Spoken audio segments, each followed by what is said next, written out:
El año pasado, cuando se estrenó Equestria Girls en cines de Estados Unidos y México y algunos otros países, la gente entró en controversia respecto a qué era lo que nos planteaba esta cinta y sobre todo, cómo funcionaría algo que se aleja un poco del concepto de los ponis que la serie My Little Pony nos ha estado dando últimamente.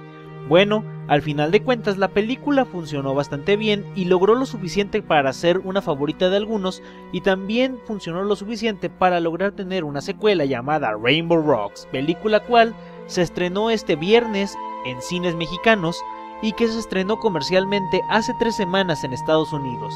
¿Cuál fue el resultado de Rainbow Rocks? Vamos a descubrirlo.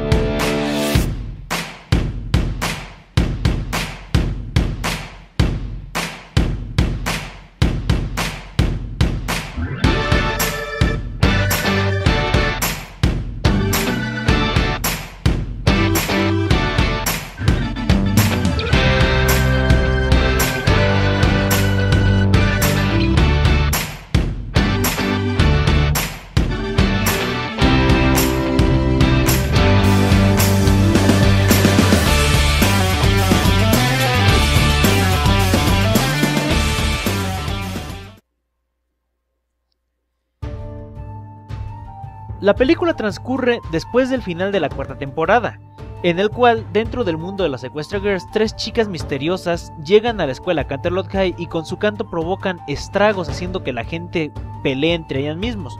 E incluso el evento escolar que se está provocando en ese momento terminará convirtiéndose gracias a ellas en una batalla de bandas musicales, entre las cuales nuestras queridas interpretaciones humanas de las Main Six se encuentran inscritas. Sunset Shimmer, al notar lo extraño que está ocurriendo, decide comunicarse con la princesa Twilight para que vuelva y les ayude a enfrentar esta nueva amenaza. Pero todo será más difícil de lo que aparenta. Prácticamente esta es la idea base de Rainbow Rocks. ¿Y qué fue lo que pasó? Fue muy bien recibida. Es alegre ver que han mejorado bastante los conceptos que tenían desde la primera película y hasta eso es entendible.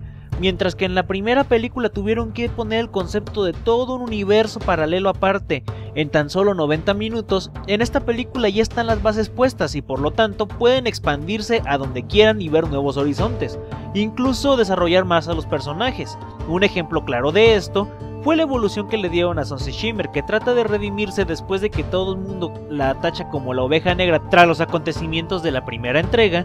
Y también nos presentan a las Dazzling, un grupo de villanas las cuales, aunque no están del todo bien presentadas, sí se da un objeto y un motivo de por qué ser malvadas. Se presenta la mitología que está detrás de ellas y con todo esto se desarrolla una buena trama que, aunque para muchos parezca ser la misma tontería de la primera entrega, resulta tener buenas novedades y un mejor desarrollo, cosa que se agradece bastante al equipo creativo que tuvo tras esta película. El apartado musical, que era lo que más esperaba dentro de esta película, está muy bien hecho. Daniel Ingram lo hace de nuevo y logra hacer una buena selección de canciones que van del rock ochentero a canciones poperas y pasando por uno que otro arreglo metalero dentro de la película, cosa que se agradece bastante. Si bien toda la banda sonora está muy bien, resaltan más las canciones que la misma música de fondo, que por algunas razones sacaron temas que de repente sacan a uno de onda respecto a lo que estás viendo en pantalla, pero al mismo tiempo también acompañan muy bien esos momentos. Un ejemplo claro, la batalla final. Respecto a las canciones, se logró tener una muy buena letra, una tonalidad entretenida y al mismo tiempo que se vuelve muy adictiva después de escucharla. Vamos, Battle of the Bands termina siendo la canción que mucha gente termina enviciándose con ella a un estado de estarla escuchando varias veces durante el día. Lo mismo ocurrió con Under Spell. Y eso es bueno, porque se nota que quisieron hacer más que lo que hicieron con la primera película, que solo tuvo una sola canción que se quedó en la mente de todo mundo. Las actuaciones de voz de Tara Strong y todo el equipo que nos da vida a los ponis en la versión en inglés están estupendas como siempre. Ahora bien, hay cosas negativas dentro de la película. Un ejemplo de ello es que lamentablemente sientes que todo está transcurriendo demasiado rápido en la cinta. Las batallas de las bandas, uno preferiría ver un poco más cómo se desarrolla todo este asunto en vez de que todo avance dentro de una misma canción, pero bueno, se comprende esto al mismo tiempo sabiendo que están limitados a 95 minutos de metraje.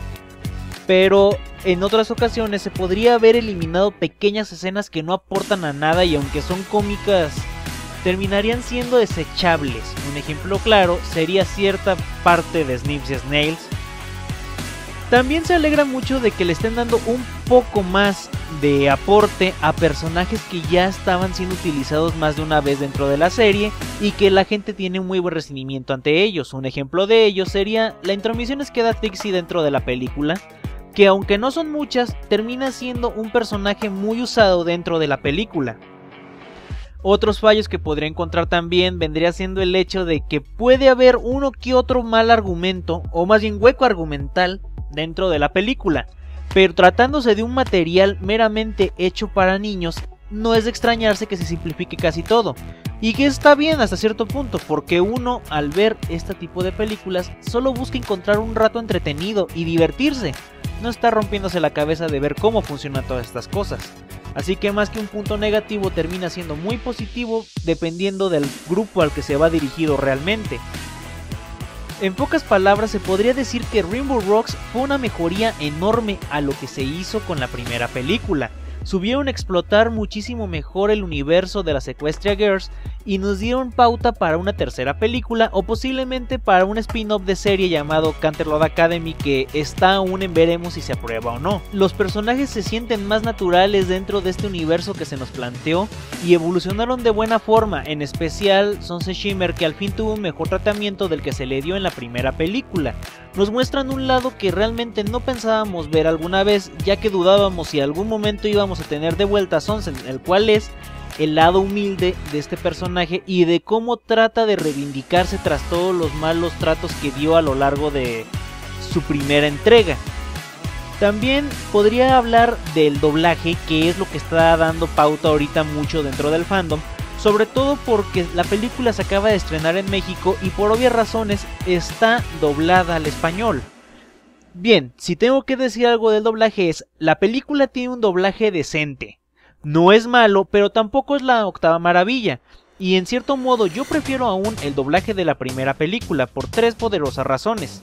Primero, hay unos pequeños errores bastante notorios en los cuales uno se pregunta por qué ocurren sabiendo que la persona que está encargada de esto ya no son amateurs. Si vemos al editor de audio o vemos a la directora de doblaje, sabemos que tienen una larga carrera y aunque no sabemos de quién de los dos fue el error, como en cierto momento en que el lip-sync no queda, se abre la boca y después de un rato se oye la voz de cierto personaje, no sabemos realmente si fueron condiciones de cómo se grabó o el que editó. Otra cosa que ocurre, por alguna razón los coros de la película dentro de la canción Battle of the Bands no se escuchan, y si se escuchan son minúsculos. En verdad creo que ya habían aprendido la lección con lo que pasó dentro del capítulo Smile Song, pero no, al final volvió a ocurrir el mismo problema. Fuera de eso, hay otro pequeño problema en el cual es una escena minúscula, pero se nota muchísimo, en que se está cantando una canción y un personaje toma la voz de otro por unos segundos. Puede que sea un error muy limitado y que mucha gente ni lo note, pero sabiendo del tamaño de personas que están trabajando dentro de esta película y la experiencia que tienen, debería haberse evitado este problema. Fuera de eso, las voces están bien. Es bueno escuchar de vuelta a Circe Luna como Sunset Shimmer y a todo el elenco base de My Little Pony. Pero eso sí, hay pequeños cambios que tenemos que acostumbrarnos un poco. Un ejemplo de esto sería la nueva voz de Trixie. Las canciones en español, si bien están decentes, se nota bastante que lo hicieron a la carrera las traducciones y que pudo haber quedado mucho mejor. Pero sabiendo que mucho de esto va a ser visto más que nada por niños, no hay tanto problema porque las canciones van a terminar siendo entretenidas para ellos y a final de cuentas esto es lo que importa, ya que a ellos va dirigido el producto. En una idea muy personal, dentro de las canciones en español, la que siento que quedó peor fue La Batalla de las Bandas, que aunque para muchos es la mejor canción dentro de la película en la versión en inglés, en español sientes que no llega al calibre que tiene la original, por el simple hecho de que está el problema de los coros y al mismo tiempo la implementación de palabras que hacen que la canción se oiga más fresa que una canción que incita a una batalla de bandas. Frases como eres un loser. Ya había ocurrido este problema dentro de Babsid cuando salió ese capítulo y oímos la palabra nice durante la canción de Babsid. Pensábamos que se había resuelto este problema, pero bueno, a final de cuentas vuelve a ocurrir aquí. Y por último, para dejar al fin esta parte de las canciones dobladas al español, hay otro problema gravísimo que tal vez a mucha gente le va a molestar después de haber escuchado la versión en inglés. No porque sea una mala adaptación, sino porque la adaptación está a medias. La canción Shine Like Rainbows termina siendo mutilada, ya que durante su inicio se escucha una voz en off diciendo los nombres de las personas que dieron su voz a cada personaje. Y esto no es malo. De hecho, yo apoyo que hagan eso con los actores de doblaje que muy pocas veces la gente reconoce. El problema es que lo hicieron durante una canción que aún sigue siendo parte de la película. Estamos viendo cómo las labios de los personajes se mueven mientras la voz está hablando y no oímos nada de la canción. Este problema ya ocurrió anteriormente con las películas actuales de Pokémon. Y no sé ustedes, pero siento que es una falta de respeto al mismo público que está pagando por ver la película y que no nos pasen ese tramo de la cinta que todavía le falta pasar y ya nos ponen los créditos de doblaje que terminan censurando la canción. Y el problema de todo esto es que como en México no venden DVDs de la serie ni de las películas, ni siquiera el soundtrack, esta canción en español nunca la vamos a poder escuchar completa. Fue mutilada y ya perdimos la oportunidad de escuchar cómo sería la versión full de esta cinta. No lo sé ustedes, pero creo que es una falta de respeto a la persona que está pagando por ver la película entera, sabiendo que todavía esa cosa es parte de la película, no solo por ser la canción de los créditos. Hay que pasarla por alto y nos hacen esto. Es lamentable. Solo espero que a futuro no se vuelva a hacer. Yo le doy a Rainbow Rocks un 8.5. La película es buena, mejoró muchísimo lo que entregó en su primera parte y ahora nos da la posibilidad de ver muchas cosas que antes no pudimos. Incluso nos da la alternativa de una posible y tentadora tercera película o tal vez el spin-off de una serie a la que van a llamar Canterlot Academy si es que se confirma esto finalmente. Gente que lleva a sus hijos a ver estas películas, créanme, van a pasar un rato entretenido. La película está diseñada de tal modo de que las personas que están dentro del mundo de MLP van a entender muy bien los chistes y todo. Personas que llevan a ver a sus hijos estas películas van a pasar un rato muy entretenido, van a tener chistes que van a entender, van a llevar una trama pasable para poder llamar su atención y canciones que rayan en lo aceptable. Los niños van a pasar un rato muy entretenido, aunque creo que van a tener ciertos problemas al entender unas cosas ahí, ya que por desgracia la cuarta temporada no ha sido terminada de transmitir en México. Y aquí en la cinta les van a dar un gran spoiler a los niños. Bueno, un 8.5 yo la recomiendo ampliamente, pero si pueden véanla primero en inglés. El doblaje no está malo, pero pudo haber sido muchísimo mejor. Se nota que lo hicieron a la carrera para no tener mucha diferencia de estreno entre México y Estados Unidos, y tuvo consecuencias. Yo soy Shady Knight, nos vemos hasta la próxima.